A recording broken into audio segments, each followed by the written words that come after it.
तो चलिए बच्चों लास्ट एग्जांपल देख लेते हैं हीट चैप्टर का, एक्सरसाइज का unsolved numerical, and will end this series and will start with the new one जो कि होगी हमारी रिफ्रैक्शन ऑफ लाइट। उसके अनसॉल्व न्यूमेरिकल्स देखेंगे टेक्स्ट बुक के एक्सरसाइज के। तो उसके पहले हीट चैप्टर कंप्लीट करना बहुत जरूरी है एंड आई होप कि आप लोग सब प्रैक्टिस कर रहे होगे, और कुछ भी डाउट हो तो कमेंट सेक्शन में कमेंट कर देना या फिर इंस्टा पे डीएम कर देना, सारे डाउट्स क्लियर होंगे, बट प्रैक्टिस छोड़नी नहीं, मकसद नहीं भूलना बच्चा लोग। चलो अब देखते हैं last numerical. A calorimeter has mass 100 gram and specific heat 0.1 calorie पर डिग्री सेल्सियस। कैलोरीमीटर दिया है जिसका मास 100 ग्राम है, ड्रॉ कर लेते। चलो ये कैलोरीमीटर आ गया।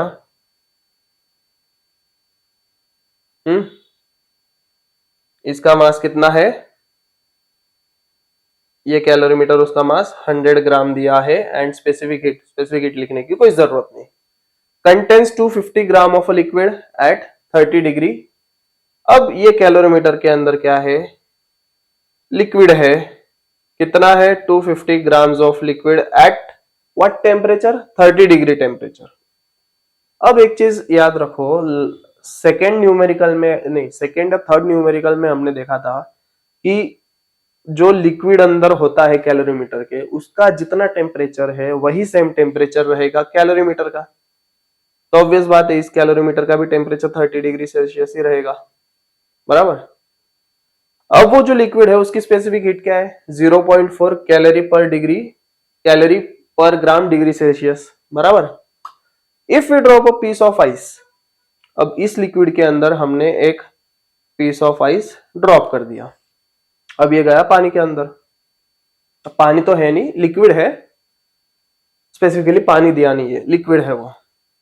अब वो आइस का टुकड़ा कितने ग्राम का था? 10 ग्राम का, बराबर। एट 0 डिग्री, ऑब्वियस बात है बर्फ है तो 0 डिग्री पे रहेगा। What will be the temperature of mixture? जब ये आइस इसके अंदर डिसॉल्व हो जाएगा तो पूरा जो मिक्सचर रहेगा उसका टेम्परेचर क्या, वो अपने को फाइंड करना है। तो फाइंड बेसिकली क्या करना है? Capital T. अब पहले गिवन डेटा देख लेते हैं। हमारे पास 3 आइटम है, आइस है, लिक्विड एंड कैलोरीमीटर है। मास कितना दिया है? 10 ग्राम दिया है, किसका? आइस का। लिक्विड का 250 है, कैलोरीमीटर का 100 है। स्पेसिफिक हीट की बात कर ले तो इसका 1 है, 0.4 एंड 0.1। टेम्परेचर की बात कर ले तो आइस का जो क्यूब है, ब्लॉक है, वो कितने डिग्री पे है? 0 डिग्री पे। Liquid is at 30 degree and so is the calorimeter, दोनों का टेम्परेचर सेम रहेगा। लैटेंट हीट हम आइस की देखेंगे, सिर्फ आइस की क्यों देखेंगे वो भी बताऊंगा मैं।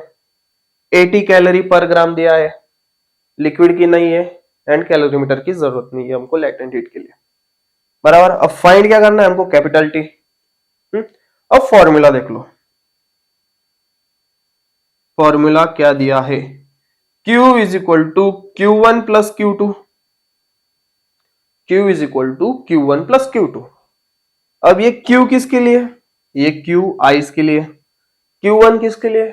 लिक्विड के लिए, Q2 ऑब्वियसली कैलोरीमीटर के लिए। अब ये Q is equal to Q1 plus Q2, Q वो इसके लिए क्योंकि जब ये आइस उस लिक्विड के अंदर जाएगा तब होगा क्या? वो मेल्ट होना शुरू कर देगा। मेल्ट होना शुरू करेगा मतलब क्या? वो सॉलिड स्टेट से लिक्विड स्टेट में जाएगा। तो हमने देखा था जब ये आइस 0 डिग्री पे है तब वो वाटर में जाएगा, वाटर में कन्वर्ट होगा एट 0 डिग्री ओनली। फिर इसके बाद क्या आएगा? ये वाटर तो वाटर में ही रहेगा, बराबर। वाटर तो वाटर में ही रहेगा और अपने को इसका टेम्परेचर निकालना है, और इसका जो टेम्परेचर रहेगा वही कैलोरीमीटर का टेम्परेचर रहेगा, बराबर। तो हमको बेसिकली क्या फाइंड करना है? ये कैपिटल टी फाइंड करना है। बट उसके पहले जब ये आइस है 0 डिग्री पे, ये टर्न हो रहा है लिक्विड फेज में जो कि वाटर है, वो भी 0 डिग्री पे at same temperature, at constant temperature, बराबर।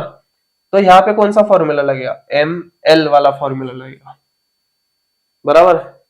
एंड यहाँ पे कौन सा लगेगा? MC डेल्टा T वाला फॉर्मूला लगेगा, बराबर। तो इसके लिए हमने Q is equal to Q1 plus Q2 लिया। अब Q is equal to Q1 plus Q2। अभी Q1 प्लस Q2 क्या है? Q तो पता चल गया, लिख लेते हैं यहाँ पे Q is equal to ML plus MC delta T। अब ये तो आ गया। अभी Q1 और Q2 क्या है? Q1 और Q2 क्या है? बेसिकली ये जो आइस है, जो कि Q है, वो हीट लूज करेगा। वो कितनी हीट लूज करेगा? जितनी हीट वाटर, या वाटर बोल रहा, लिक्विड एंड कैलोरीमीटर एब्जॉर्ब करेगा। तो ये वो आ गया Q1 Q2। तो अब ये Q तो मिल गया। अब Q1 और Q2 की बारी। Q1 क्या है तुम्हारा? M1 C1 delta T1। Q2 is M2 C2 delta T2। अब हमारे पास ये तीनों फॉर्मूला आ गए। पुट करो। पुट करने के टाइम पे हम लिखेंगे सॉल्यूशन। सॉल्यूशन डून डून डून डून डून। अब देखो Q is equal to Q1 plus Q2, ये आ गया। फॉर्मूला पुट करो। Q क्या है तुम्हारा? ML plus MC delta T is equal to M1 C1 delta T1 plus M2 C2 delta T2। अब इसमें क्या है? तुम्हारे सारे वैल्यूज पुट करो। चलो कमेंट सेक्शन में जल्दी सॉल्व करके बताओ मुझे, तब तक हम भी सॉल्व करते हैं यहाँ पे। एंड क्या आंसर हमारा आता है? M will be your 10, latent heat हमारे पास 80 है आइस की। फिर M फिर से 10 आ गया। C is your 1। अब डेल टी कितना है? डेल टी कितना है? T minus zero. T minus zero, obvious बात है। M1 कितना है हमारे पास? 250। 250 इंटू C कितना है? 0.4 इंटू चेंज इन टेम्परेचर कितना आएगा? चेंज इन टेम्परेचर कितना आएगा? बोलो बोलो बोलो। हायर माइनस लोअर आएगा, दैट इज 30 माइनस टी। अब M2 कितना है? That is 100 gram. C2 कितना है हमारे पास? That is 0.1। एंड फिर से चेंज इन टेम्परेचर ये आएगा 30 माइनस टी। अब कैलकुलेट करो। कैलकुलेट करने के बाद क्या आएगा? ये तो 800 आ गया, इंटू ये 10 आ गया, ये T माइनस जीरो। ये 250 into 4 that is 100 into 30 minus T plus 100 into 0.1 that is 10 into 30 minus T. अब 800 को वैसे लिखो, ब्रैकेट सॉल्व कर लेना बोर्ड मास रूल के हिसाब से। 10t, अब जीरो लिखने की कोई जरूरत नहीं, anything into zero is zero, तो लिखने की कोई जरूरत नहीं।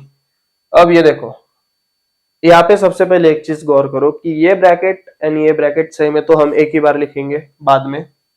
अब ये देखो 100 है और ये देखो ये 10 है, दोनों का एडिशन कर दो, वो हो जाएगा 110। अब मैंने जैसे बताया दोनों ब्रैकेट सेम है तो एक ही बार लिखेंगे, तो मल्टीप्लाई करो 30 माइनस टी से, बोर्ड मास रूल अप्लाई करो, तो पहले BOD MAS, B is nothing but your bracket, तो पहले ब्रैकेट सॉल्व कर लो। ये आ गया तुम्हारा 800 इंटू टी, क्या है तुम्हारा 3300 इंटू, क्या आ गया तुम्हारा, क्या आ गया, नहीं ये माइनस में आएगा 110 टी। अब 800 minus 3300 is equal to minus 110 T minus 10 T. अभी क्या है? -2500 is equal to -120 T. Minus minus दोनों साइड माइनस है तो कट हो जाएगा। 2500 upon 120 that will give you T. अब फाइंड करो, ये जीरो गया, ये जीरो गया, क्या आएगा 20, ये आएगा तुम्हारा 2। कर लो कैलकुलेशन, 250 डिवाइड बाय 12, ये 2 24, ये आ गया 1, ये 0 बराबर, ये 10। 25 टू ज़ा 24, 12 टू ज़ा 24, ये आ गया तुम्हारा 2, ये 0 और एक 0 तुम्हारा ऐड करेंगे, ये समथिंग, ये 0 आएगा, ये 0, ये 10, ये 0, ये पॉइंट 20.12 8 जा 28, 20.83 इज इक्वल टू टी, ये आया तुम्हारा temperature. Therefore your final temperature of mixture is T is equal to 20.83 degree Celsius. This is your final answer बच्चा लोग। और इसी के साथ हमने फाइनली हीट चैप्टर के न्यूमेरिकल सीरीज कंप्लीट कर दिए। आई नो काफी हार्ड एग्जांपल्स थे बाद में, क्योंकि पूरा कंसेप्ट ही चेंज हो गया, जिसमें लैटेंट हीट आ गया। थोड़ा डिफिकल्ट कंसेप्ट है, थोड़ा कैलकुलेशन में दिक्कत होगी, but no worries, when your physics educator is here, that is your AK. And कोई भी डाउट हो तो इंस्टा पे आप मुझे मैसेज कर सकते हो, या फिर कमेंट सेक्शन में आप कमेंट कर दो। एंड वीडियो अगर एंड तक देखा है तो लाइक कर देना, शेयर कर देना, सब्सक्राइब कर देना। अपने दोस्तों को भी बोलना, मौसा को बोलना, मौसी को बोलना, सबको बिठा के पढ़ाएंगे, क्योंकि हम हमारा मकसद नहीं भूलेंगे। हमारा मकसद है न्यूमेरिकल्स, मकसद है बोर्ड्स, टॉप करेंगे, टॉपर फिजिक्स के साथ। चलो मिलते हैं हम हमारे नए सीरीज के साथ, जो कि होगी numerical series of refraction of light. And notebook and pen लेके बैठ जाना सबने। तब तक हीट चैप्टर के न्यूमेरिकल्स की जम के प्रैक्टिस करो, एंड फिर से एक बार मकसद नहीं भूलना। चलो मिलते हैं, जय हिंद।